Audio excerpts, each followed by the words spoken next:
Hello, I'm here with my partner, James Monroe. We would like to buy New Orleans from you. Hello. I've been informed that we have lost Haiti due to a slave revolt led by Toussaint L'Ouverture. We have way or reason to protect our territory in the United States.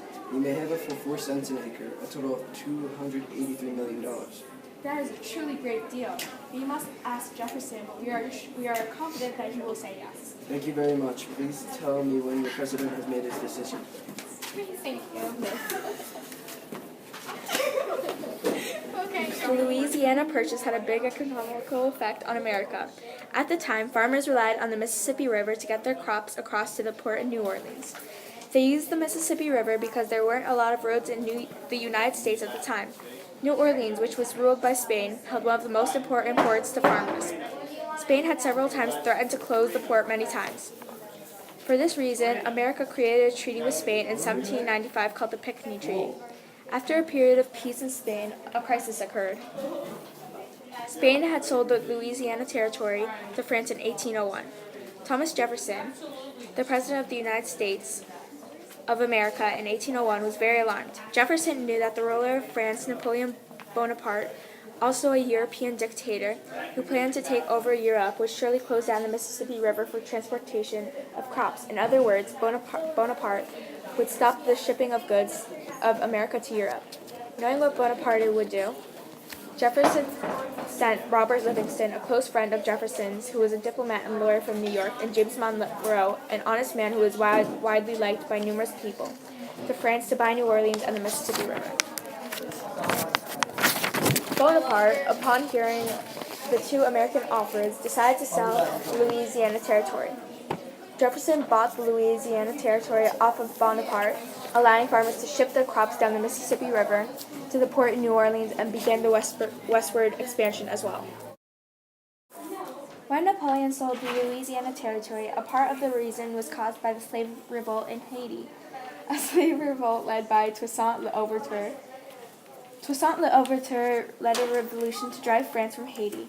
Was there, and France could no longer protect the Louisiana Territory from attack or war. They had usually used Haiti to protect the territory, but after the revolt, it rendered France useless with protecting its large territory. Because of this, France sold Haiti. They needed money for the war in Europe, and they did not need the territory. They needed money to support themselves in the war and supply soldiers with guns, food, and ammunition. For that reason, they sold the territory for 4 cents an acre. When Napoleon Bonaparte sold the Louisiana Territory, a part of the reason was caused by the slave revolt in Haiti. This slave revolt was led by Toussaint L'Ouverture. Toussaint L'Ouverture led a revolution to drive France out of Haiti. And while that was going on, France could no longer protect the Louisiana Territory from attack or war. They had usually used Haiti to protect the territory, but after this revolt, it rendered useless while protecting its territory. Because of this, France sold the Louisiana Territory. They needed money for the war in Europe, and they did not need the territory. They needed money to support themselves in the war and supply soldiers with gun, food, and ammunition. For that reason, they sold the territory for 4 cents an acre, leading to $283 million in investment. Thomas Jefferson, soon after completing the purchase, wanted to make a new amendment. It was not stated anywhere on the Constitution that a president or any official was allowed to buy territory from another foreign country. Jefferson was a strict constitutionalist. This means that Jefferson took the Constitution and its principles to heart. It took him to war against himself. Jefferson did not like the concept about going against the Constitution.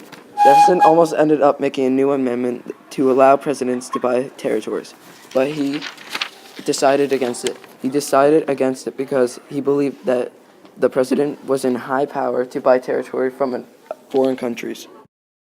Thomas Jefferson would often be called a hypocrite. People called him this because he would reinforce the Constitution, but it didn't say that presidents couldn't buy territory from other countries, like Jefferson did with the Louisiana Purchase.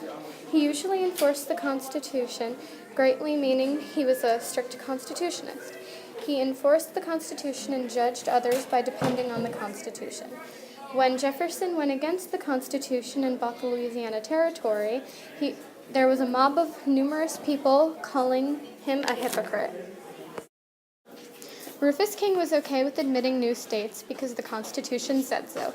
He wasn't sure how he felt about the president signing treaties forcing Congress to do so.